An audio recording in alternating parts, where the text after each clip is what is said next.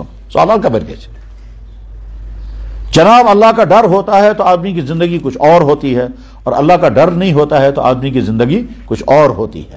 ڈر ہوتا ہے تو انسان گناہ پیچھا کرے گا تب بھی انسان اپنے آپ کو بچا لیتا ہے, اور اللہ کا ڈر نہیں ہوتا ہے, اللہ کا ڈر نہیں ہوتا ہے تو پھر غلط راستے ڈھونڈتا ہے انسان, غلط راستے انسان ڈھونڈتا ہے اور غلطی کے لیے پلان بناتا ہے, جرموں کے لیے پلان بناتا ہے. اللہ کا ڈر ہوتا ہے تو فراڈ سکنڈل کو فیل کر دیتا ہے, خدا کے ناراض. اور اللہ کا ڈر نہیں ہوتا ہے تو سکنڈل خود بناتا ہے اور اس کے بعد پھر سکنڈل کر کے پیسے کماتا اور کیا کیا کرتا ہے. روزے کا مقصد یہ ہے لعلکم تتقون, انسان کے اندر تقوی پیدا ہو گیا.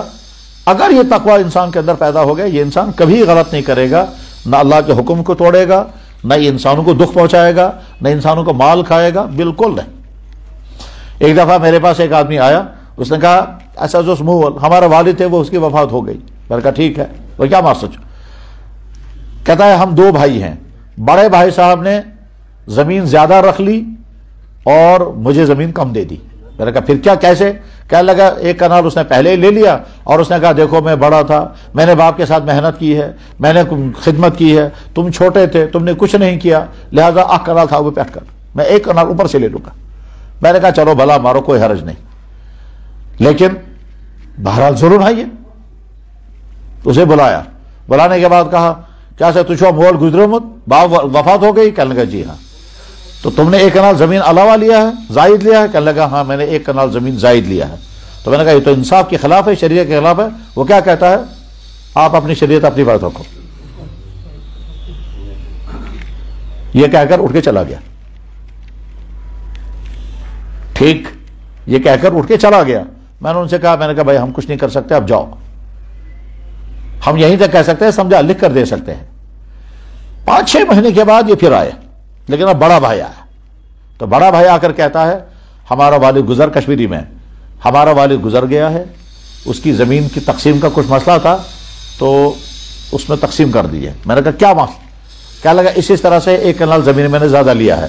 جب جو ہی اس نے یہ کہا تو میں نے کہا کہ مجھے لگتا ہے تم اس سے پہلے آئے تھے.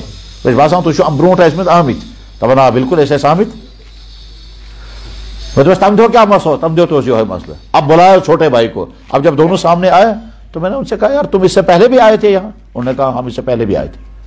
میں نے ان سے کہا اس دن کیا مسئلہ تھا؟ انہوں نے کہا اس دن بھی یہی مسئلہ تھا. پھر اس دن کیا ہوا تھا؟ کہنے لگا اس دن میں نے درخواست دی تھی, بڑے بھائی جان نے کہا پنون شارا تو پان سینش, یہ کہہ کر کے وہ بھاگ گیا تھا. آج بڑے بھائی نے درخواست دی. تو میں نے کہا پہلے یہ مجھے بتاؤ آج تم یہ دینے کے لیے کیوں تیار ہو گئے؟ کہنے لگا میں اصل میں تبلیغ میں نکلا تھا, تبلیغ میں نکلنے کے بعد مجھے لگا کہ میں غلطی کروں, تو اس لیے میں اسی وقت سے سوچتا رہا کہ میں جو ہی واپس آؤں گا تو کیسے بھائی حق کر ادا, چھوٹے بھائی کا ہمیں حق ادا کروں گا. تو آج میں آیا ہوں. تو میں نے کہا بہت اچھا ہوا, اس وقت تمہارے دل میں اللہ کا ڈر نہیں تھا, تم نے مانا ہی نہیں. آج تھوڑا سا اللہ کا ڈر پیدا ہو گیا تو وہیں سے دینے کے لیے آ گئے. میں نے اس سے کہا, میں نے کہا تو بہت آسان مسئلہ ہے. اب تمہارے والد کے پاس 13 کنال زمین, اسے یہی کہہ رہا تھا 13 کنال زمین, سچے تمیر پانا 7 کنال, یہ جو 8 کنال الاؤ اس کے 2 حصے کرو. تو تم نے زیادہ 1 کنال لیا ہے, اس کے 2 حصے کر دو, 10 مرلے اس کو دے دو, 10 مرلے تم رکھ لو. اس میں اب کیا شریف فیصلہ ہے؟ اتنا ہی. اس نے کہا اتنا تو ہم کو بھی سمجھ میں آتا ہے, اس میں تو کوئی مشکل ہے ہی نہیں. مشکل یہ ہے کہ اتنے زمانے تک یہ جو 1 کنال زمین میں نے اپنے قبضے میں رکھا ہے تاکہ کیسے پیداوار اس میں تات کرتے ہو حساب. چھوٹا بھائی کہتا ہے وہ تم کو ہی ہو گیا, بڑا بھائی کہتا ہے نا صاحب بھائی مجھے بتا حساب دو, تاج ہے میں یہ تھی کر حساب. کیا مطلب جب ڈر پیدا ہو گیا تو وہاں کتابوں میں مسئلہ لکھا ہوا ہے. کتابوں میں کیا لکھا ہے کہ ایک آدمی نے زمین خریدی، جب زمین خرید کر اپنے قبضے میں کی تو جب اس نے ہل لگایا تو نیچے سے خزانہ نکلا۔ پہلے زمانے میں، آج پیسہ جمع رکھتے ہیں حفاظت کے لیے بینک میں، پہلے زمانے میں کرنسی ہوا کرتی تھی سونا اور چاندی، اور اس کی حفاظت کا کوئی انتظام نہیں ہوتا تھا۔ لاسٹ طریقہ تم پونسس بران دیگ مز پتہ تھاون زمینس مز دفن کرت، تک ون خزان، اور وہ دیگ جو ہے وہ کبھی مٹی کی ہوتی تھی اور کبھی تانبے کی، ترامو دیگ آسان تک مز بران سون تو جیسے رت سہ تھاون زمینس مز۔ تو اس لیے بعد میں کبھی کبھی لوگوں کو بھول جاتا تھا یہ کہاں ہے، کبھی آدمی بتاتا نہیں تھا یہ کہاں ہے، اور کبھی چھپا کر کے رکھتا تھا، کیوں اگر ڈاکو آ گیا اور ڈاکو آ کر کے گھر والوں سے کہے گا، بندوق کی نوک پر کہے گا بتاؤ کہاں خزانہ دفن کیا، تو گھر والے بتا دیں گے، اس لیے گھر کے انسان وران کہا جائے چمتوں میں دفن کرے۔ پھر کبھی کبھی خود بھی بھول جاتا تھا، کبھی اچانک مر گیا تو گھر والوں کو بتانا ہی بھول گیا یہ کہا جائے چمتوں میں دفن کرے، پتہ اس میں چھاڑا نہ سا۔ چنانچہ امام اعظم امام ابو حنیفہ رحمہ اللہ تعالیٰ کے پاس ایک آدمی آیا، انہوں نے کہا حضرت میں نے خزانہ کہیں دفن کیا تھا مگر وہ بھول گیا، من تو کہاں تدبیرہ۔ تو امام صاحب چونکہ بہت زیادہ ذہین تھے، واریاہ زیادہ ذہین، مطلب امتس منز صحابہ کرامو پتہ یم واریاہ ذہین انسان گزرے من تمو من تو ٹاپ چھ امام ابو حنیفہ رحمہ اللہ تعالیٰ، اور وہ سمجھ میں آتا ہے ان کی سوانح پڑھ کر، تب پتہ چلتا ہے کیا ان۔ تو امام اعظم رحمہ اللہ تعالیٰ نے فرمایا اچھا بھول گیا ہے، یاد نہیں آ رہا کہاں ہے؟ کہنے لگا جی بالکل یاد نہیں آتا۔ امام صاحب کے بڑے عجیب عجیب واقعات ہیں ذہانت کے، بہت عجیب واقعات، عقلیں حیران ہو جاتی ہیں امام صاحب کی ذہانت کے واقعات پڑھ کر کے، وہ کتاب پڑھنی چاہیے۔ امام صاحب نے فرمایا بہت آسان ہے، میں ترکیب بھی بتاؤں گا، بہاوے تو ون سگو خوش تب خفتن بعد کر سو نفل سٹارٹ، عشاء کے بعد نفلیں سٹارٹ کرو کہ یا اللہ میں پوری رات نفلیں پڑھوں گا کیونکہ مجھے خزانہ یاد نہیں آ رہا کہاں ہے یہ۔ کرو گے؟ اس نے کہا جناب ابھی بس۔ وہ عشاء کے بعد اس نے اللہ اکبر نفلیں شروع کر دی، کہا یا اللہ میں پوری رات نفلیں پڑھوں گا کیونکہ میرا خزانہ مجھے بھول گیا، مجھے سمجھ میں نہیں آتا ہے میرا خزانہ کہاں ہے۔ جناب نفلیں پڑھنی شروع کی، ابھی 2 4 5 رکعتیں پڑھی تھی تو یاد آ گیا فلاں جگہ، دوڑ کر گیا اور جب کھدائی کی تو نکل گیا خزانہ، بہت خوش۔ اور بہت خوش ہونے کے بعد اگلے دن صبح کو امام صاحب کے پاس پہنچا، کہنے لگا بھائی کیا ہوا؟ کہنے لگا ابھی 2 4 رکعتیں ہی پڑھی تھی مجھے یاد آ گیا۔ تو امام صاحب نے فرمایا اصل میں شیطان پریشان ہو گیا، یہ بھرپور راتس نماز، اس لیے شیطان نے سوچا کہ کم سے کم نمازوں نہیں رکاؤ، اب اس پر یاد، اس کو یاد دلاؤں گا تو یہ بس چھوڑ دے گا، تو اسے تم کو فوراً یاد دلا دیا اس نے۔ اب کم سے کم شکرانے میں تجھے پوری رات نماز پڑھنی چاہیے تھی، یہ تو یاد گئی میں غلطی۔ امام صاحب کو بہت ذہانت بھی بہت تھی، نرم مزاجی بہت تھی، اخلاق بہت عمدہ تھا۔ یعنی عبداللہ بن مبارک سے پوچھا گیا کہ امام اعظم رحمہ اللہ کوفہ کے علاقے میں سب سے زیادہ سخی کون؟ اس نے کہا امام ابو حنیفہ۔ اس سے پوچھا گیا کوفہ کے علاقے میں سب سے زیادہ علم والا کون؟ انہوں نے کہا امام ابو حنیفہ۔ انہوں نے کہا کوفہ کے علاقے میں سب سے زیادہ برداشت و صبر والا کون؟ اس نے کہا امام ابو حنیفہ۔ جو بھی تم پوچھو گے امام ابو حنیفہ کے مقابلے میں کوئی نہیں ہے۔ یہ حضرت عبداللہ بن مبارک رحمہ اللہ تعالیٰ کہا کرتے تھے، جو امام بخاری کے استاد کے بھی استاد ہیں۔ خیر، تو خزانہ بھول جاتا تھا۔ اس آدمی نے کیا کیا؟ جب زمین خریدی، کھدائی کی تو نیچے سے خزانہ نکلا۔ اب جب نیچے سے خزانہ نکلا تو کہنے لگا خدایا میں نے تو صرف زمین خریدی ہے، خزانہ میں نے نہیں خریدا، تو یہ خزانہ میرے حرام ہے۔ گیا اس آدمی کے پاس جس آدمی سے زمین خریدی، اس نے کہا بھایا بوس ہے میں شہر زمین حکمت میں چین خزانہ حکمت، میں نے آپ سے زمین خریدی ہے، میں نے آپ کا خزانہ نہیں خریدا، زمین تو میری ہے، خزانہ آپ کا ہے۔ اس نے کہا بھایا میں نے تو خزانہ رکھا ہی نہیں زمین میں، جب میں نے زمین میں خزانہ رکھا تو میرا کہاں ہے؟ اب تیری زمین سے خزانہ نکلا، یہ حد تیرا۔ وہ کہتا ہے میں نے خریدا ہے زمین، خزانہ نہیں خریدا، میں نے تجھ سے زمین خریدی، خزانہ تیرا ہے۔ وہ کہتا ہے میرا نہیں، یہ کہتا ہے میرا نہیں۔ یہ کہتا ہے تم لے لو، وہ کہتا ہے تم لے لو۔ یہ لڑتے رہے آپس میں، ایک بھی لینے کو تیار نہیں ہے۔ تو بعد میں کہا پھر ایک کام کریں گے، پھر کورٹ میں جائیں گے، یہ کاس کھائے۔ چنانچہ کورٹ میں کیس پہنچ گیا۔ جج کہتا ہے بھئی کیا کیس ہے؟ اس نے کہا جناب زمین سے خزانہ نکلا۔ جو ہی اس نے کہا زمین سے خزانہ نکلا، جج سمجھ گیا یہ کہے گا مجھے دے دو، وہ کہے گا مجھے دے دو۔ جج نے کہا اچھا ٹھیک ہے، اب آگے کیا ہے؟ کہنے لگا جناب زمین سے خزانہ نکلا، مگر میں کہتا ہوں تم لے لو کیونکہ تمہارا ہے، یہ کہتا ہے تم لے لو کیونکہ تمہارا ہے۔ جج نے کہا خدا یہ کیا مسئلہ الٹ. تو جج خوش ہو گیا, حیران ہو گیا اور کہا الحمدللہ ایسے بھی لوگ دنیا میں ہیں جو دینے کے لیے مقدمہ کرتے ہیں, ورنہ تو مقدمہ آتا ہے لینے کے لیے. بہرحال اب اس نے سنی دونوں کی بات. زبان سے کیا؟ اب جناب میں نے زمین خریدی اور زمین نام ہے زمین کے اوپر کے حصے کا, اندر کیا کہا اندر سے خزانہ نکلا ہے, یہ اس کا ہے, آپ اس کو آرڈر کرو یہ لے لے گا. وہ کہتا ہے جناب میں نے زمین بیچ دی ہے, زمین میں جو کچھ ہے سارا میں نے بیچ دیا ہے, مجھے نہیں معلوم تھا زمین کے اندر کیا ہے, جب میں نے زمین بیچ دی ہے تو آج میں اس میں سے کیسے لے لوں گا, یہ تو میری چیز نہیں ہے. واقعی ایسا ہوتا ہے. اللہ کا ڈر جب ہوتا ہے تو اللہ کے ڈر کے نتیجے میں آدمی کیا کیا کرتا ہے سوچ بھی نہیں سکتے. حضرت عبداللہ بن مسعود رضی اللہ تعالی عنہ کوفہ کی جامع مسجد میں تشریف لائے. حضرت عمر بن خطاب نے عبداللہ بن مسعود کو بھیجا ملک عراق, اور عراق والوں سے کہا عراق والوں وہ شخص میں تمہارے لیے بھیج رہا ہوں جس کی ضرورت مجھے زیادہ تھی, مگر تمہارے لیے میں اس کو بھیج رہا ہوں, اس سے فائدہ اٹھاؤ. کیونکہ عبداللہ بن مسعود حضرت عمر بن خطاب سے بھی پہلے مسلمان بنے تھے. عبداللہ بن مسعود رضی اللہ عنہ عراق پہنچے ہیں تو ایک دن مسجد میں انہوں نے درس دیا اور جب باہر نکلے تو جوتا غائب. بہت پریشان ہو گئے لوگ, خدا یہ کیا, یہ قیمتی لمسن بوٹ یہ کس نے اٹھایا. خیر کسی نے اپنا جوتا دیا, حضرت چلے گئے گھر. اس کے بعد پھر اگلے دن پھر درس دیا, باہر نکلے تو جوتا پھر غائب. اوفو, بہت شرمندگی ہو گئی. کسی نے کہا حضرت آپ بددعا کرو اس انسان کے لیے جو آپ کا جوتا اٹھا لے جاتا ہے. تو عبداللہ مسعود نے کہا ہاں بالکل ٹھیک ہے, آ جاؤ بیٹھو. تو اب درخوا, یا اللہ میرا جوتا کسی تیرے بندے نے اٹھایا ہے, یا اللہ میرا جوتا اتنا قیمتی نہیں ہے کہ آپ کے نبی کا ایک امتی جہنم میں چلا جائے. یا اللہ میں نے اس بندے کو معاف کر دیا جس نے میرا جوتا اٹھایا, میں نے اس کو بخش دیا. یا اللہ آپ بھی اسے معاف کر دیں. یا اللہ آپ اس کو پکڑنا نہیں. یا اللہ وہ آپ کے نبی کا امتی ہے, اور آپ کے نبی کا امتی اگر پکڑا گیا آپ کے نبی کو دل میں دکھ ہوگا, میرا امتی پکڑا گیا. یا اللہ میرا جوتا اتنا قیمتی نہیں ہے جس کی وجہ سے آپ کے نبی کا امتی پکڑا جائے. یا اللہ اس کو معاف کر دیجئے. یا اللہ اس کو معاف کر دیجئے, میں نے اس کو بخش دیا. ہم چکرا سری آمی ٹھیک. لاسٹ میں ایک آدمی اٹھا کہنے لگا بوجو سے بھائیو امی سازو دعائیں جمع بوٹ تلف, روزانہ اس کا جوتا اٹھا لیا کرو تبھی ایسی دعائیں کرے گا. واقعتاً پھر کسی نے پوچھا آپ کو تو بد دعا کرنی تھی, کس نے آپ کا جوتا اٹھایا؟ تو کہنے لگے اللہ کے نبی نے ہم کو بد دعا کرنے والا نہیں بنایا, اللہ کے نبی نے ہم کو انسانوں کے لیے رحمت بنایا.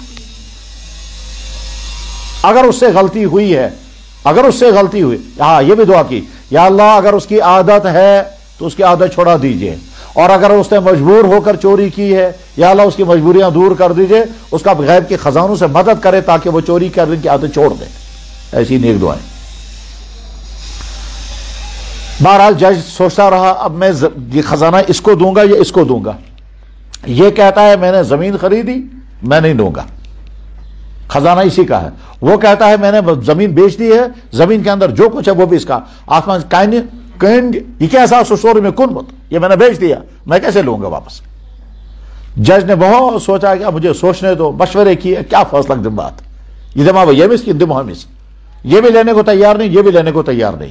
تو آخر میں جج نے کیا کیا, انہوں نے کہا بھائی اگر تمہارا بیٹا یا بیٹی ہو تو تمہارا بیٹا یا بیٹی ہو تو ان دونوں کا آپس میں رشتہ کرو, اور رشتہ کرنے کے بعد یہ خزانہ ان کو دے دو. بس مسئلہ حل ہو گیا. تیرا ہے تو تیرے بیٹے کو مل گیا, تیرا ہے تو تیری بیٹی کو مل گیا. تو نہ تیرے سر پر رہا نہ تیرے سر پر رہا, میں بھی بری ہو گیا. اللہ کا ڈر جب انسان کو پیدا ہوتا ہے, جناب رات کے اندھیرے میں تنہائیوں میں بھی انسان گناہ سے بچتا ہے.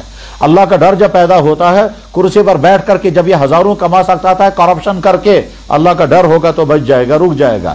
اور اللہ کا ڈر نہیں ہوتا ہے تو انسان مسجد میں بھی چوری کرتا ہے. اللہ کا ڈر نہیں ہوتا ہے تو انسان دین کے نام پر بھی لوٹ مار کرتا ہے. اللہ کا ڈر نہیں ہوتا ہے تو یتیم بچوں کے نام پر پیسہ جمع کیا اور خود کھا گیا. اللہ کا ڈر نہیں ہوتا ہے تو مدرسے کے نام پر پیسہ جمع کیا اور کھا جاتا ہے خود. اللہ کا ڈر نہیں ہوتا ہے تو یتیم بچوں کا نام لے کر, اسی مسجد میں مجھے یاد ہے, اسی مسجد میں جب ایک چندہ کرنے والا آیا تھا اور وہ چندہ کرتے ہوئے بتا رہا تھا یہ ہے فلاں ہے فلاں ہے, پتہ نہیں کس طرح یہاں کچھ لوگوں کو شک ہو گیا, اور جب اسے فون نمبر لیا تو پتہ چلا وہ بیوی کا نمبر تھا اس کا, اور یہاں سے چندہ کر کے بیوی کو بھیجنا تھا, وہاں کوئی ادارہ نہیں تھا. اسی مسجد میں ہوا ہے وہ واقعہ. غرض یہ کہ اللہ کا ڈر ہوتا ہے. ہاں دیکھو اللہ کا ڈر کیا ہے. مجھے یاد ہے یہی ایک مرتبہ میں یتیم خانے والوں کے پاس گیا اور ان کو جمع کرنے پر ان کو سمجھایا یتیم خانہ کیسے چلانا ہوتا ہے، اور جو پیسہ آئے گا اس کو کیسے خرچ کرو گے، اور احتیاط کیا کیا کرنی ہے، اور ساتھ میں ان کو تم یہ بھی بتایا کہ تم کو بڑا امتحان آئے گا، اور امتحان یہ آئے گا تمہارے پاس پیسہ آئے گا، نفس کہے گا کھاؤ خود، دیکھنے والا کوئی نہیں، اس وقت اللہ کا ڈر آگا تو بچو گے۔ چنانچہ کافی دنوں کے بعد انہیں یتیم خانوں والوں میں سے ایک آدمی مجھے ملا، کہنے لگا جناب چاہز بنا تم جو امتحان کے بولے میں کیا امتحان آؤ، مطلب اس کیا ہوا؟ کہنے لگے ایک کشمیری کہیں باہر کے ملک میں، وہ وہاں سے یہاں گھر آیا تھا 2-3 مہینے کے لیے، اس نے مجھے کہا میں بوجھ پوچھوں کہتا ہے یتیم خان کا بنا اسے چلاؤ یتیم خان، اس نے کہا میں اس کے پہنچ دوں مگر ونجن کے استعمال میں کچھ پیسے دوں گا بولنا کسی کو نہیں، اس نے لا کر ایک اماؤنٹ مجھے دیا اور کہا نہ رسید نہ ونج کے سب کر جو خرچ، کہتا ہے میں نے لیا وہ پیسہ، جب جیب میں رکھا تو میں آؤ کاخ اندر کس کاخ وہی آیا اندر سے، کہنے لگا جناب سگو، کہتا ہے مجھے دل میں خیال ہے مجھے اتنے سال ہو گئے یتیم خانہ چلاتے چلاتے، اگر میں تنخواہ ایسے روٹوں سکوت ایسے بھریوں دل تھا وہی پہنچ یہ پیسہ بھی خود رکھوں گا، پتہ کس کو چلے گا، دیکھے گا کون، اس نے ویسے بھی کہا ہے رسید مجھے نہیں چاہیے، ہمارے یتیم خانے میں جو دوسرے ممبرز ہیں ان کو بھی پتہ نہیں ہے پیسہ کس نے دیا، کہنے لگے مجھے ایک خیال آتا ہے یہ پہنچ تھا پانس، دوسرا خیال آتا ہے نہ خدا رہی، ایک خیال آتا ہے پیسہ خود رکھو، دوسرا خیال آتا ہے یہ غلطی کر جنا۔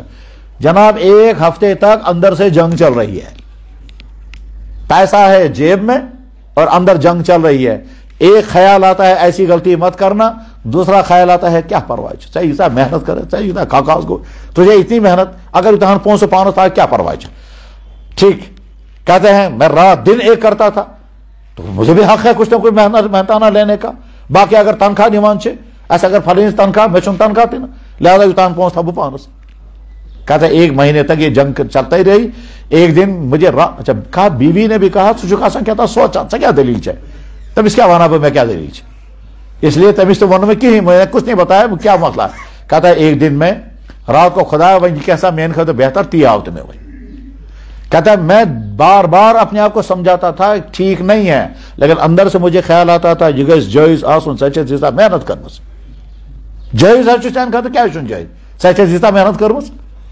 کہتا ہے یہ مجھے خیال آتا تھا بعد میں، پھر خیال آتا تھا کسی سے پوچھوں گا، لیکن ساتھ میں خیال آتا تھا اگر تمہیں ناجائز تو مسئلہ گیس کھاتا ہوں، کہتا ہے یہ سارا سوچتے سوچتے ایک دن میں رات کو آنکھ کھل گئی، میں سوچا چلو میں اللہ اسے کہوں گا، میں اٹھا تہجد کی نماز پڑھی دعا کی یا اللہ اب جو میرے لیے بہتر ہوگا وہ مجھے دکھا دیجیے، کہتا ہے فجر کی نماز پڑھ کے جب میں سویا تو میں نے دیکھا مجھے چاندس میں صرف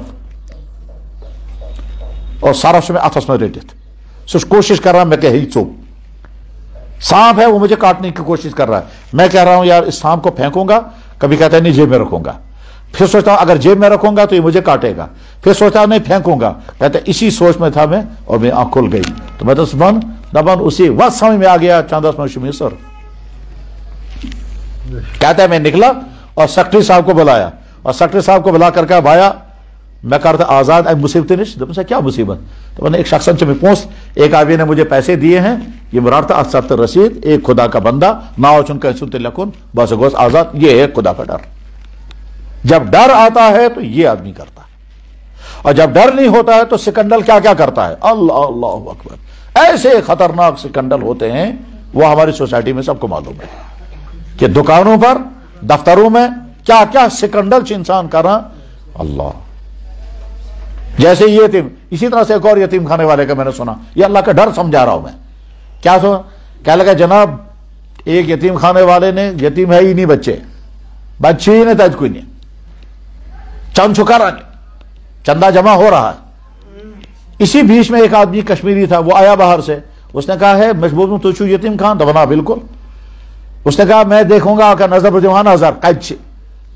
یہ سوچنے لگا یتیم بچے ہے ہی نہیں کیا ہوا بہن سے، وہ گیا دوسرے یتیم خانے والے کے پاس اور وہاں سے ان سے کچھ بچے لیے، اور بچے لینے کے بعد کہا یار ہم اپنے ہاں ان کو تھوڑا سا دعوت کرنا چاہتے ہیں یتیم بچوں کی، ایسا اس خدا نے ثواب آ رہا، یتیم بچہ نے سے کیا ہو اس بات بولا، چنانچہ لایا یتیم بچوں کو، اس کو فون کیا اول سے دن آزا، چنانچہ آ کر جب دیکھنے لگا بہت بچے ہیں، ایک سے پوچھا بیٹا آپ کہاں کے ہو، اس نے کہا گاندربل کا، آپ کہاں کے ہو، اس نے کہا مسل کا، اس نے تم کہاں کے ہو، اور فلانے الگ ہوتے یتیم بچے، اب دیکھا ان کو کھانا کھلا رہے ہیں پلیٹس میں ماز پیس جیسے ٹھول آختے، ہر ایک کے ساتھ ایک زومدہ ڈبہ بھی ہے، اور ہر ایک ایک سنترا بھی دیا ہے کہ کیلا بھی دیا، بڑا خوش ہو گیا، کہنے لگا بہت اچھا یار، ایسے ان بچوں کو کیا کرو، یتیم بچے ہیں۔ اس کے بعد پھر اس نے جیب سے نکالا پاس بک، چک لکھا اور کہا چاندس میں اس بن دیا، ٹھیک۔ اس آدمی نے یتیم بچے ان کے حوالے کیے، چک چھی پانس۔ اللہ کا ڈر ہوتا ہے تو آدمی کیا کرتا ہے، نہیں ہوتا ہے تو کیا کرتا ہے۔ یہ روزہ جو ہے یہی اللہ کا ڈر پیدا کرنے کا عمل ہے۔ اللہ تعالیٰ فرماتے ہیں اگر تمہارے اندر تقوی پیدا ہو گیا، جناب والا تیری زبان سے دوسرے کو تکلیف نہیں ہوگی، تیری آنکھ سے دوسرے کو تکلیف نہیں ہوگی، تیرا رویہ سب کے ساتھ ٹھیک رہے گا، تو اپنے بیوی کے ساتھ، اپنے بھائیوں کے ساتھ، اپنے والدین کے ساتھ، اپنے رشتہ داروں کے ساتھ، عام انسانوں کے ساتھ رحمت کا سلوک کرے گا جب تیرے اندر دل کا تقوی ہو، اللہ کا ڈر ہوگا۔ مجھے یاد ہے ایک مرتبہ ایک لڑکے نے مجھے فون کیا، اشارہ جناب باوشس ورمل پیٹھن بارہمولہ سے ہوں۔ میں نے کہا کیا حکم ہے؟ کہنے لگے میں نے جیکٹ خریدا ہے سنڈے مارکیٹ سے۔ میں نے کہا اچھا ٹھیک۔ کہنے لگے جب میں گھر لایا تو میں نے سوچا کیا پتا کہ میں اسے استعمال کروں، تو میں استعمال کرنے سے پہلے اس کو دھلواؤں گا۔ میں نے اس جیکٹ کو دھلوانے کے لیے ماں کو دیا، تو ماں نے پہلے جب جیب میں ہاتھ ڈالا تب میں ذرا $63 $63 دائے چند مز۔ مطلب اس کا مطلب اس کا یہ ہے کہ کسی انگریز کا ہوگا، اور انگریز ملکوں میں کیا کرتے ہیں لوگ پرانے کپڑے نکال کر ڈسٹ بین میں پھینکتے ہیں، پھر ڈسٹ بین میں جا کر بنگلہ دیشی وہ بنڈل بنا کر یہاں بیچتے ہیں، اسی لیے تاچونا پاٹری مال یا بنگلہ دیشی مال گارن مز۔ یہاں بھی جو مالدار لوگ ہیں جب سوٹ 2-4 مرتبہ پہن لیا اب کون پہنے گا، اب یہ آؤٹ آف فیشن ہو گیا تو اٹھا کے پھینک دیں گے یا دوسروں کو دیتے ہیں۔ تو اسی طرح سے وہاں انگریز ملکوں میں مالدار لوگ پرانی جیکٹیں نکال تب ساتھ بیچارے مسجد کو چاندس نظر دی، اس لیے چاندس میں پونس روز میں $63 یہ $63 یہ کوتا کو واری بوڑ رقم مشن پتا ابھی حساب کیا ہے۔ اگر $60-70 کا ڈالر ہوگا $3000 کے حساب جب لگائیں گے تو بہت بڑی رقم۔ میں نے کہا اچھا ٹھیک ہے اب کیا ہے؟ کیا لگا جناب میں نے جیکٹ خریدا ہے، یہ جو $3000 نکلا ہے جیب سے، مجھے بتائیے یہ میرے لیے حلال ہے کہ نہ حرام؟ میں تو صاحب آیا مبارک سے کس کر آو یہ جذب کہ بپرسا یم $3000 سے میں خطر جائز کہ ناجائز، یہ جذبہ کیسے آ گیا؟ یہ وہ اللہ کا ڈر کہاں آئے گا؟ وہ انگریز نہ جانے کس ملک کا ہوگا سو یہ ہمیں چھاڑنے والے سے میں $3000 دی، لیکن یہ اللہ کا ڈر یہ ہے۔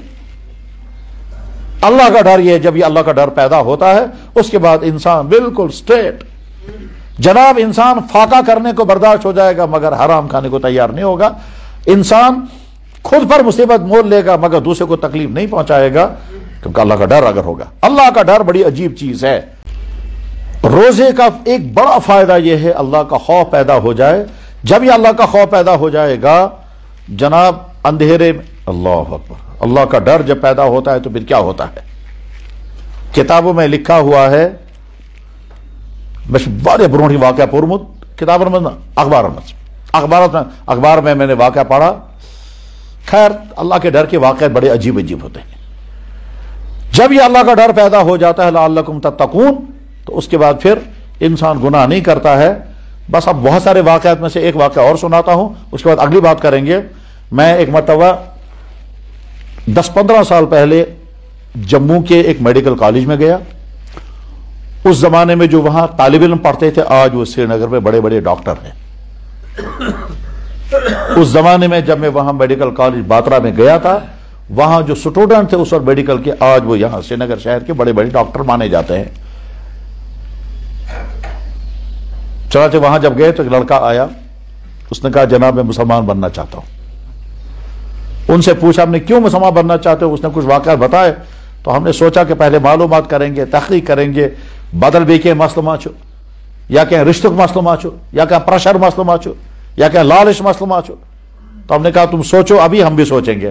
بہرحال بیچارے کو واپس بھیجا، 2-4 گھنٹے کے بعد وہ پھر آیا، رات کو 11 بجے اس کو واپس بھیجا، تقریباً رات کے 2 بجے وہ پھر آیا۔ ہم وہیں کالج میں بیٹھے ہوئے تھے، یہاں کشمیر کے لڑکے میرے ساتھ تھے، تو 2 بجے آ کر کہنے لگا جناب میں نے تو فیصلہ کیا ہے، مجھے کلمہ پڑھنا، مجھے مسلمان بننا ہے، آپ مجھے بتاؤ کیسے بننا ہے۔ تو میں نے اس سے پوچھا کیوں بننا چاہتے ہو مسلمان؟ تو اس نے عجیب بات کہی، کہنے لگے اچھا انسان بننے کے لیے ضروری ہے کہ آدمی گندے کاموں سے دور رہے، اور گندے کام آدمی چھوڑ نہیں سکتا جب تک کسی کا ڈر نہ ہو۔ ڈر کے بغیر آدمی کیوں گندا کام نہیں چھوڑتا. اب میں کس سے ڈروں گا؟ زیادہ زیادہ پولیس والے کا ڈر ہوگا، یا تو اسے چھپ کر کروں گا یا اس کو پیسہ دے کر کے چپ کرا دوں گا. پھر ساتھ میں کہتا ہے مورتی سے میں کیا ڈروں گا؟ مورتی تو ہم نے ہاتھ سے بنائی، وہ کچھ بھی نہیں کر سکتی. تو ڈر جو ہے وہ صرف خدا کا ہے. خدا کے ڈر کے بعد آدمی گندے کاموں سے بچے گا، اور خدا کا ڈر جو ہے وہ اسلام میں ملے گا. لہذا میں مسلمان بنوں گا جب میرے دل میں اللہ کا ڈر آ جائے گا، خدا کا ڈر آ جائے گا، اس کے بعد میں گناہوں سے بچوں گا. لہذا میں مسلمان بننا چاہتا ہوں. اس کے بعد کون انکار کرتا؟ اس کے بعد تو ہم انکار کر نہیں سکتے. اور شاید یہ ذہنس مستعاون اگر کا انسان گمانی بحث بنا مسلمان، میں مسلمان بننا چاہتا ہوں، اور ہم کہیں گے ابھی سوچیں گے، ابھی ٹالیں گے، تو یہ ٹالنا بہت خطرناک ہے. کیوں؟ اس کا مطلب یہ ہے کہ ہم نے ارادہ کیا، ہم پسند کر رہے ہیں کہ یہ کچھ زندگی کے لمحات اور بھی کفر میں گزاریں، تو خود کے کفر کا خطرہ ہے. اسے کتاب اور مجھ دیکھیے، اگر کہا انسان وبانا مسلمان فوراً کس کلمہ پڑھ رہا ہوں، بات سے صحیح بہنی یا غلط بہنی یا کیا، مگر دیر نہیں کرنا، فوراً پڑھا دینا. کیوں؟ اگر تم نے کہا ابھی سوچیں گے، ابھی تحقیق کریں گے، ابھی معلومات کریں گے، اب دیکھیں گے، ٹھیک ہے، اس کا مطلب ہم نے ٹال دیا، تو ہم ابھی اجازت کیا کر رہے ہیں؟ ہم ابھی اور موقع دے رہے ہیں، تو کفر کی زندگی اور گزارو. اور اس بیچ میں اگر اس کی موت ہو گئی تو سارا کبیازہ چڑھ چڑھے گا. خارجن عواموں کا مسئلہ، یہ تو ان بڑے انسانوں کا مسئلہ ہے جن کے خدمتوں میں لوگ آ کر کے خود اسلام قبول کرتے ہیں. اسلام قبول کرانے میں نہ کوئی جبر ہے، نہ کوئی لالچ ہے، نہ کوئی دھمکی ہے. یہ تو دین اسلام، وہ دین اسلام ہے کہ سارے لوگ خود ہی اسلام کی طرف آئیں گے. تو جیسے کشمیر کی تاریخ یہی بتاتی ہے کہ حضرت سید عبد الرحمن بلبل رحمہ اللہ تعالی ایک مسافر، ایک پردیسی، ایک غیر ملکی چائنا سے یہاں کشمیر آئے اور یہاں کے بادشاہ سے ملاقات کی اور اس کے سامنے اسلام پیش کیا تو بادشاہ مسلمان ہو گیا. بنیو رنچن سے بنیو صدر الدین. دومسٹرنس مٹھن حضرت شاہ ہمدان رحمہ اللہ تعالی 50 سال کے بعد کشمیر تشریف لائے اور یہاں کے تمام اس زمانے کے لوگوں نے بڑی خوشی کے ساتھ، بڑے جذبے کے ساتھ اسلام قبول کیا. شاہ ہمدان نے نہ کوئی تلوار چلائی، نہ کوئی جبر کیا، نہ کوئی لالچ دیا، نہ کوئی پریشر، نہ کوئی دھوکہ، کچھ نہیں. لوگ خود بخود دھڑا دھڑ اسلام کی طرف مائل ہوتے گئے. اسلام کو رحمت سمجھ کر اسلام قبول کرتے گئے. اسلام ہے ہی رحمت. اس زمانے کے لوگ تنگ آ چکے تھے اس زمانے کے ان غلط چیزوں سے، اس لیے وہ چاہتے تھے ہم کو کوئی رحمت کا راستہ مل جائے.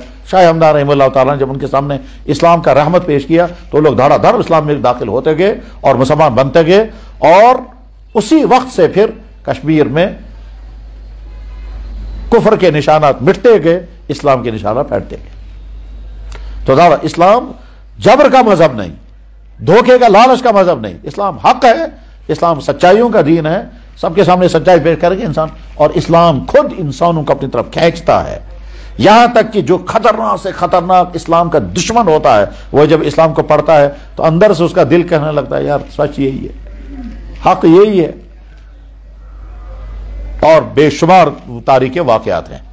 غرض یہ کہ اس لڑکے نے جب یہ کہا کہ جناب میں اچھا انسان بننا چاہتا ہوں، مگر اچھا انسان بننے کے لیے ضروری ہے برائیوں سے بچوں، اور برائیوں سے بچنے کے لیے ضروری ہے کہ میں اللہ کا ڈر، اور اللہ کا ڈر اسلام میں ہے. چنانچہ اس نے کلمہ پڑھا، اور کلمہ پڑھنے کے بعد پھر کھڑے ہو کر کہا، کشمیری لڑکے وہاں تھے، کہا اب میں تمہیں دکھاؤں گا مسلمان کیسا ہوتا ہے، میں تم جیسا تھوڑی بنوں گا.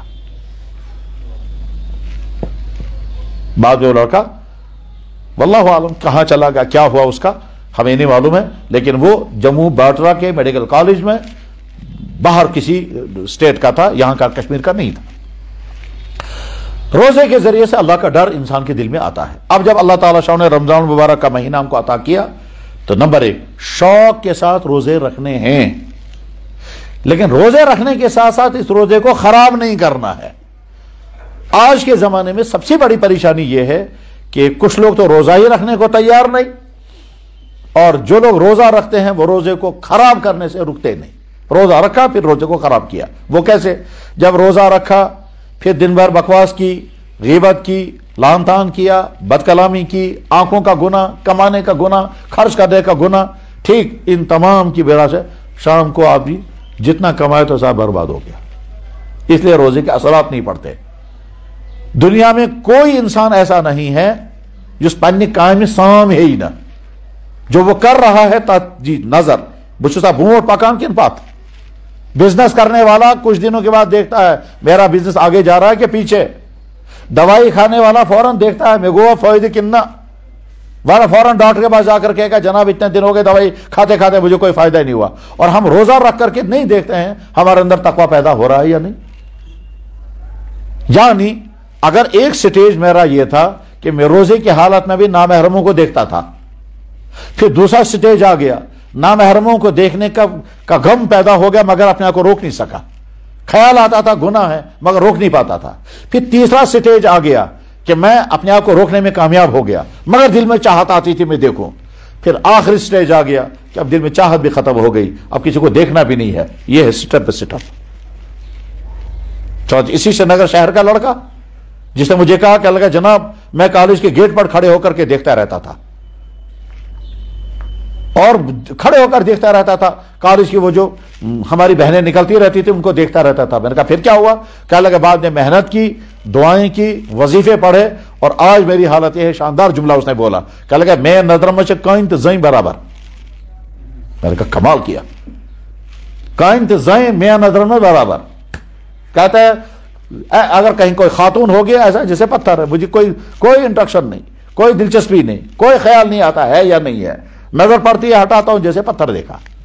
تو میرے کو بس یہ کیفیت اگر انسان کے اندر پیدا ہو جائے بس تو پھر تو بچنا آسان ہے. جناب اگر انسان کے دل میں خیال آ گیا یہ جو حرام پیسہ ہے یہ پیسہ تو ہے مگر یہ زہر ہے, یہ زہر ہے, یہ آگ ہے, مجھے اپنے ہاتھ میں نہیں لینا ہے. ایسے بھی اللہ کے بندے ہیں سود کا پیسہ ہاتھ میں بھی نہیں لیتے, سود کا پیسہ ہاتھ میں بھی نہیں لیتے. ابھی چند دن پہلے میں ایک جگہ جمعہ پڑھا رہا تھا, جمعے کے بعد ایک صاحب آئے اور آ کر کے مجھے کہتے ہیں یہ پونس لیتے ہو. میں تو بس کیا چاہیے تم تو ریٹ داں میں تو بس کیا پیسہ ہے یہ؟ کہ لگے یا سود و پونس میں نے فوراً ادھر پھینک دیے. کہتے یا انٹرسٹ پونس یا خوش کرو تاج دیجو بتائی فوراً ممبرس پیٹر. پھر بعد میں مجھے خیال آیا, میں نے کہا مجھے اس طرح پھینکنا نہیں چاہیے تھا, لوگ دیکھنے والے پتہ نہیں کیا سمجھیں گے, یہ کیا پیسہ تھا یہ ایسا. لیکن ڈر لگ گیا کیا سود کا پیسہ ہم ہاتھ میں کیوں لیں گے. تو غرض یہ کہ ایک کیفیت وہ ہوتی ہے کہ گناہ کی نفرت پیدا ہو جائے پھر گناہ سے انسان بچنے لگے, اور ایک کیفیت وہ ہوتی ہے کہ گناہ کی نفرت تو نہیں ہوئی بچنے کا بھی فکر نہیں ہے. پھر ایک کیفیت یہ ہوتی ہے کہ صاحب گناہ کی نفرت ہوگی لیکن بچا نہیں پا رہے ہیں اپنے آپ کو. یہ سٹپ بائی سٹپ ہوتے ہوتے ایک مقام وہ آتا ہے کہ انسان رحمت بنتا ہے, پھر گناہ کی نفرت بھی دل میں آتی ہے. اللہ اکبر, اللہ کے بندے کہاں کہاں پہنچ جاتے ہیں. ایک بہت بڑے بزرگ تھے, اس بزرگ کو دیکھا ان کے مریدوں نے بہت پریشان اور غمزدہ ہیں, تو ان کے مرید نے ہمت کی حضرت آپ کا مزاج غمزدہ ہے, کیا بات ہو گئی؟ تو حضرت نے کہا مجھے بہت بڑا گناہ ہو گیا. تو انہوں نے کہا حضرت کیا گناہ ہو گیا؟ کہنے لگے بس کیا بتاؤں میں کیا گناہ ہو گیا, لیکن بہت بڑا گناہ ہو گیا, پتہ نہیں اب کیا ہوگا. انہوں نے پوچھا کیا گناہ ہو گیا؟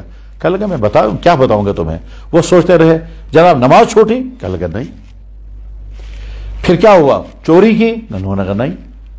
پھر کیا غیبت کی؟ کہنے لگا بالکل نہیں. کسی نامحرم کو ہاتھ لگایا؟ کہنے لگا نہیں یہ بھی نہیں. کہ جو بڑے بڑے گناہ ان میں سے کوئی نہیں. تو پھر کون سا بڑا گناہ ہوا؟ کہنے لگا بڑا گناہ مجھے یہ ہوا میں نے ایک آدمی کو دیکھا اس کی شکل بہت خراب تھی, بد شکل تھا, تو میں کہتا نفرت نظر ہے اس کی شکل سے, تو نفرت کی شکل میں نظر اس کے پر ڈالی. اب اس کی شکل تو رات میں خواب میں مجھے بتایا گیا اللہ تعالیٰ مجھے اطلاع بھیج رہے ہیں تم نے اس انسان کو نفرت کے ساتھ دیکھا. تو پھر مجھے یہ کہا گیا کہ اگر بان ہول چھو بان سن کیا قصور سما ونس کرالس یہ کیوں بنو مت. اس وقت میں سمجھ گیا اللہ تعالیٰ مجھ سے ناراض ہو گئے, اور ناراض اس لیے ہو گئے کیا کہ میرے بنائے ہوئے بندے کو تو نے نفرت کے ساتھ کیوں دیکھا, اس بیچارے کیا قصور ہو تو میں نے بنایا تھا. تو بس اب اللہ تعالیٰ شانو مجھے پتہ نہیں کون سی سزا دیں گے, میرے بنائے ہوئے پر تو نے نفرت کی ہے, اس بیچارے کا کیا قصور تھا. کہتے بس یہ مجھ سے غلطی ہو گئی, اب نہیں معلوم کیا پکڑ آئے گی. اللہ تو میری بنائی ہوئی چیز پر تو نے نفرت کی ہے, حکارت نظر ترتا تم سن کیا قصور, وہ میں نے بنایا. سمن تھا بانس کے سمنوس کرالس, تو نے کمار کو دیکھا بتایا تمہیں کمار پر تمہیں ہم حقارت کی نظر کمار پر ڈالی کہ حقارت کی نظر برتن پر ڈالی. یہ تو اونچا مقام پہ ہو جاتا ہے بعد میں. تو میرے بھائی رمضان کا ایک اہم ترین فیصلہ ہے کہ تقوی پیدا ہو جائے, اور اس تقوی کے لیے ضروری ہے کہ ہم شوق کے ساتھ روزہ رکھیں اور یہ روزہ خراب نہ کریں.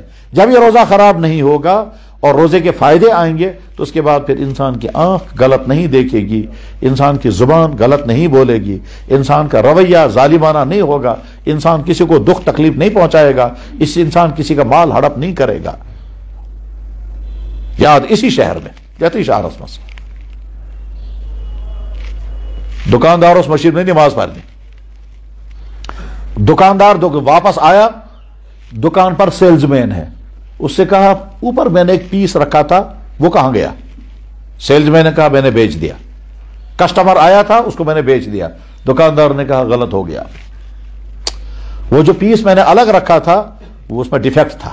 اس کو نص سیلز مین کہتا جناب مجھے نہیں معلوم تھا. کہنے لگا بھائی وہ خریدار کہاں چلا گیا؟ کہنے لگا نکل گیا یہاں سے. چنانچہ دکاندار فوراً نکلا اور سڑک پر چلتا رہا, یہاں تک کہ دور جا کر ایک آدمی کو دیکھا ہاتھ میں تھیلا ہے, اور تھیلا اسی دکان کا تھا, دکان کا موٹو لگا ہوا تھا, دکان کا نام لگا ہوا تھا تھیلے پر. تو اس نے جا کر تھیلا پکڑا اور کہا بھائی صاحب یہ جو اس نے آپ نے خریدا ہے یہ فلانے دکان سے خریدا؟ کہنے لگا بالکل. کہنے لگا مہربانی کر کے واپس آؤ. اس نے کہا کیوں؟ تو میں نے بچ دکانوں کو میں دکان والا ہوں, میں کہہ رہا ہوں آپ واپس آ جاؤ. اس نے کہا کیوں واپس آؤں گا؟ کہنے لگا یہ پیس صحیح نہیں ہے. سیلز مین کر غلطی, جس پیس ہو سنتے وہ حیران ہو گیا, واپس آ کر پیس واپس ڈال دیا اور اس کے بعد پھر فریش نیا پیس اس کو اٹھا کر دے دیا. یہ آپ جی کھڑے ہو کر کہتا خدایا اگر سہری دکاندار یہ تھی ایسا تو دھوکہ کیسے. جب اللہ کا ڈر آتا ہے تو انسان یہاں تک کرتا ہے کہ میں ان سے گسن اس سے تکلیف ہوتا. جناب والا اللہ کا ڈر نہیں ہوتا ہے تو یہ کہتا ہے یگوس میں آسن خوشوانا یگوس میں آسن, بچے پیتے پہ لڑائی آسن. اور جب اللہ کا ڈر ہوتا ہے کہتا ہے یو ہے مگر حرام گوشت میں نشون. اللہ کا ڈر آتا ہے تو بھائی بھائی کے لیے بھائی بنتا ہے, اور ڈر نہیں آتا ہے تو پچھانا کوشر بوئے بوئیز دشمنا اور تامس ونا بوئے بوئیز پشت پنا. وہ ڈر پیدا ہوتا ہے رمضوں سے. روزوں کے لیے ضروری ہے کہ روزہ رکھ کر کے اس کو برباد ہونے سے بچایا جائے. لہذا جب روزہ رکھا تو زبان کا بھی کنٹرول, آنکھ کا بھی کنٹرول, سوچ کا بھی کنٹرول, کھانے پینے کا بھی کنٹرول, کمائی کا بھی کنٹرول. فرمایا جناب رسول اکرم صلی اللہ علیہ وسلم نے کم من صائم لیس له من صیام الا الظما, کتنے روزے دار ایسے ہیں کہ ان کو روزے میں سوائے بھوک و پیاس کا کچھ نہیں ملتا. وکم من قائم لیس له من قیام الا السحر, اور کتنے ہی سے رات ساتھ ہوشیار, بس اب ہوشیار بے نکی رات بھر جاگتے رہے ہاتھ کچھ بھی نہیں آیا, کیونکہ کوئی غلطی ایسی کی ہے, دکھلاوا ہوگا, تکبر ہوگا, کچھ بھی ہوگا جس کی وجہ سے رات کا جاگنا بے فائدہ ہو گیا. تو اللہ نے رمضان کا روزہ عطا فرمایا, اس لیے اس رمضان میں پور شیڈول گیس بناؤں. شیڈول مثلا صبح کو 3-3:30 بجے اٹھے, وضو کر کے تہجد کی نماز, چاہے 4 رکعت چاہے 8 چاہے 12, اس کے بعد دعا کرے بیٹھ کر کمرس من انگوٹ کرت وہ دعا ام پت گو جیسے سحری کھانے کے بعد پھر فجر کی نماز. رمضان میں فجر کی جماعت جلدی کرنی چاہیے. حنفی مسلک کے مطابق رمضان کے علاوہ فجر کی جماعت دیر سے کرنی چاہیے, اس لیے کہ اللہ کے نبی نے ارشاد فرمایا اسروا بالفجر فانه اعظم للاجر, فجر کی نماز دیر سے پڑھو ثواب زیادہ ہوگا. رمضان کے علاوہ باقی مہینوں میں فجر کی نماز دیر سے پڑھو ثواب زیادہ ہوگا, نماز میں زیادہ لوگ شامل ہو جائیں گے. اذان کے فوراً بعد اگر جماعت کھڑی کریں گے اکثراً چھٹ جماعت ہی جتنا 200 نفر آسن یم بالکل بانگ وز مسجد میں واتن تم ہیکن جماعت رٹے, اس لیے دیر سے فجر کی جماعت کرنی چاہیے رمضان کے علاوہ. مگر دیر سے کرنے کا مطلب یہ نا کہ اس کرو تنوی جماعت کھڑا ہو بارس آفتاب ختم اتنی دیر سے پڑھیں گے کہ آفتاب نہیں, یہ بھی نہیں کرنا ہے, بلکہ آفتاب نکلنے سے 25 یا 30 منٹ پہلے جماعت کھڑی کرنی چاہیے رمضان کے علاوہ. رمضان کے مہینے میں اللہ کے نبی علیہ السلام کہ اس حدیث پر عمل کریں گے. حضرت عائشہ صدیقہ رضی اللہ تعالیٰ کہتی ہیں جب ہم فجر کی نماز پڑھ کر واپس نکلتی تھی تو ایک عورت دوسری عورت کو پہچان نہیں سکتی تھی, اتنا اندھیرا ہوتا تھا. بخاری میں حدیث ہے. ہم اس حدیث پر بھی عمل کریں گے، اس حدیث پر بھی عمل کریں گے. اس حدیث پر عمل کرتے ہیں ہم رمضان میں، اس طرح جلدی جماعت کرو. جلدی جماعت کرنے کے بعد پھر چلے گا اپنے گھر، چاہے پھر اگر ہمت ہو تو اشراق تک جاگتے رہیں، اشراق کی نماز پڑھ کر پھر آرام کریں. اگر ہمت نہ ہو فجر کی نماز کے فوراً بعد سو جائیں. لیکن اگر ہو سکے تو یاسین شریف اور باقی جو اوراد وغیرہ پڑھنے وہ پڑھ کر کے سوئیں. پھر جب آرام کر کے اٹھیں گے تو وضو کر کے اشراق کی نماز 2 رکعت یا 4 رکعت پڑھیں. اس کے بعد اپنے کام کے لیے نکل جائیں، چاہے بزنس کرتے ہوں، دکان ڈیوٹی کوت ایس گاسن پیشن نماز جو ٹائم ہی. اچھا، آپ دوران ڈیوٹی دوران چاہے دکان چاہے ملازمت چاہے جہاں بھی ہو، اس دوران کوئی گناہ نہیں ہونے دینا ہے، نہ آنکھ کا، نہ زبان کا، نہ کان کا. نہ میوزک سننا ہے، نہ نامحرم عورتوں کی باتیں سننی ہے، نہ عورتوں سے ملنا ہے. اگر آفس میں نامحرم عورتیں ہیں یا دکان پر آ رہی ہیں تم ذہنس مز تھاون یہ تتھے کن میں اس کا میری بچی، یہ تتھے کن اس کا میں ہمشیر، یہ ایسی میرے لیے جیسے میری بہن، میری بیٹی یا میری ماں. بعد میں اس سے کرو ماں کیا کر کے، بعد میں اس سے کرو بہن کیا کر کے، بات کرو اسے گبرا، اور دیکھنا ہی نہیں اس کی طرف. بس کوشش یہ کرنی ہے کہ اگر امس وچھنے صحت میں انفیکشن گیسے نہ پہ وچھو، کنٹرول کرے. ظہر کی نماز جو ہی اذان ہو جائے اذان کے فوراً بعد مسجد پہنچے اور اطمینان کے ساتھ نماز پڑھیں. ظہر کی نماز پڑھ کر پھر واپس اپنے دکان یا اپنے آفس پر. عصر تک جب ڈیوٹی ختم ہو جائے گی، عصر کے بعد یا تو اگر آرام کرنا ہو آرام کریں، ورنہ تسبیحات پڑھیں یا تلاوت کریں. تسبیحات یا تلاوت، ٹھیک. عصر کے بعد تسبیحات پڑھنے کا بہت فائدہ ہے، بہت زیادہ فائدہ، بلکہ اللہ انتظار میں رہتے ہیں میرا بندہ تسبیح کرے گا. یہاں تک کہ غروب آفتاب سحر کھن برو جیسے افطار کرنے برونٹ اگر گارس مت افطار کرو تو گو دعا کرو. افطار وش دعا فوراً قبول گسا. افطار کے وقت میں اللہ کے نبی علیہ السلام کا ارشاد مبارک ہے کہ افطار کے وقت میں لسٹ بنتی ہے، کس کس گئی کھلے سی جہنم میں، تمیز گئے دعا کھادا میون ناو تھا تو تات لسٹس میں شب. اسی طرح سے دعائیں قبول ہوتی ہیں غروب آفتاب کے بعد، افطار کے بعد. تو دعا کرنے کے بعد پھر افطار کریں، مسجد میں ہو تب اور گھر میں ہو تب. پھر مغرب کی نماز پڑھ کر اچھی طرح سے افطار کریں. ٹھیک، یہ چھ بازے کشیر من یہ پیکن آکھ خضر پل آسس من خبر کن اللہ اکبر پچھ بلکہ بازے سے اللہ اکبر کرنا پاتا انٹ کرنا آس من تچھن کرو. اتنی جلدی بھی نکل اطمینان کے ساتھ افطار کریں. ہم نے حرم شریف میں دیکھا 10-12 منٹ کے بعد، میں نے اچھی طرح دیکھا اذان یہ افطار کا وقت شروع ہو گیا، اس کے 12 منٹ کے بعد تکبیر شروع ہوئی ہے. 12 منٹ دیتے موقع صحیح ہے. حضرت فاروق اعظم رضی اللہ تعالیٰ عنہ مغرب کی نماز کے بعد افطار کرتے تھے تاکہ لوگوں کو اطمینان ہو جائے. خیر، حدیث میں موجود ہے، موطا ابن مالک میں حدیث اس میں موجود ہے. افطار کرنے میں بڑی احتیاط کرنی ہے. بعض دفعہ بعض لوگ جلدی اذان پڑھ دیتے ہیں، اس لیے فوراً چن کہیں سے بانگ پر افطار کروں روز گیس خراب. بعض دفعہ ریڈیو والے بھی وقت سے پہلے اعلان کر دیتے ہیں، اور اس کی وجہ جو ہے وہ یہ ہے کہ وہ محکمہ موسمیات نے کہا آفتاب ڈوب گیا، اور محکمہ موسمیات والے جو ہے وہ ضروری نہیں پورا احتیاط کریں گے. تو کبھی کبھی ایسا بھی ہوا محکمہ موسمیات نے کہا افطار ہو گیا اور ریڈیو ٹن ٹن ہو رہا ہے اور وہاں ہم کو سورج نظر آ رہا ہے. خبر کتنے بھی پوچھ مت کہ سورج لائٹ چمک رہی ہے، درخت پر سورج نظر آ رہا ہے اور یہاں ٹن ٹن ہو رہا ہے، افطار کا وقت ہو گیا. تو بڑے احتیاط کرو. سحر بھی تھی احتیاط، افطار بھی تھی احتیاط. سحری میں احتیاط جلدی بند کرو، افطار میں احتیاط دیر سے کرو. 2-4 منٹ دیر ہو جائیں کوئی پرواہ نہیں، جلدی ہو جائے روزہ خراب ہو جائے تو نقصان، سارا روزہ ہی برباد ہو گیا. کتاب اور مجھ لکھت اگر اسے آفتاب لوس نے برونٹ آفتاب سورج ڈوبنے سے پہلے اگر افطار کیا گیا روزہ خراب ہو گیا. مغرب کی نماز اطمینان کے ساتھ پڑھی، اس کے بعد پھر 6 رکعت 2-2 رکعت کر کے پڑھیں. اللہ کے نبی علیہ السلام نے ارشاد فرمایا جو انسان مغرب کے بعد 6 رکعت پڑھے گا 2-2 رکعت پڑھ کر، اس کو 12 سال کی عبادت کا ثواب ملے گا. تو 6 رکعت نماز پڑھ کر. لیکن اگر بہت زیادہ بھوک ہے اور برداشت نہیں ہو رہا ہے کوئی حرج نہیں، آپ جاؤ گھر میں کھانا کھاؤ، کھانا کھانے کے بعد پھر وہیں گھر میں 6 رکعت نماز پڑھو 2-2 رکعت پڑھ کے، کوئی مشکل نہیں. اس کے بعد پھر عشاء کی نماز کے لیے تیار ہو جائیں. عشاء کی نماز مسجد میں پڑھیں، امام کے پیچھے پڑھیں. تراویح اس کے بعد نماز ہوگی، تراویح ہوگی. تراویح رحمت ہی رحمت ہے، نعمت ہی نعمت ہے. اور یہ اللہ کے نبی نے فرمایا میں نے تمہارے لیے، اللہ نے تم پر رمضان کے روزے فرض کیے، میں نے رات کا قیام تم پر سنت کر دیا. رات کا قیام کا مطلب یہی تراویح ہے. اللہ کے نبی نے جو تراویح پڑھی تھی ساری رات پڑھی تھی، رات کو سوئے ہی نہیں. ہم تو تھوڑی دیر. اچھا یہ جو ہم تراویح پڑھتے ہیں آٹھ مز گیس اصل پڑھ انسان اشن کا احسان کرا. ہم نے کوئی قربانی نہیں دی. قربانی کیوں نہیں دی؟ اس لیے کہ جب ہم تراویح پڑھتے ہیں تو کب سے کب تک فارغ ہو جاتے ہیں؟ اگر 8:30 بجے شروع آسن کرن قرآن تراویح اگر آئے 1.5 گھنٹے لگے 10 بجے سے فارغ گژھان جس 1.5 گھنٹے اگر یہ نماز خطر آئے تو گھر میں جب رکھیں گے تو کیا کریں گے اس 1.5 گھنٹے میں؟ گھر کیا کرو کی نا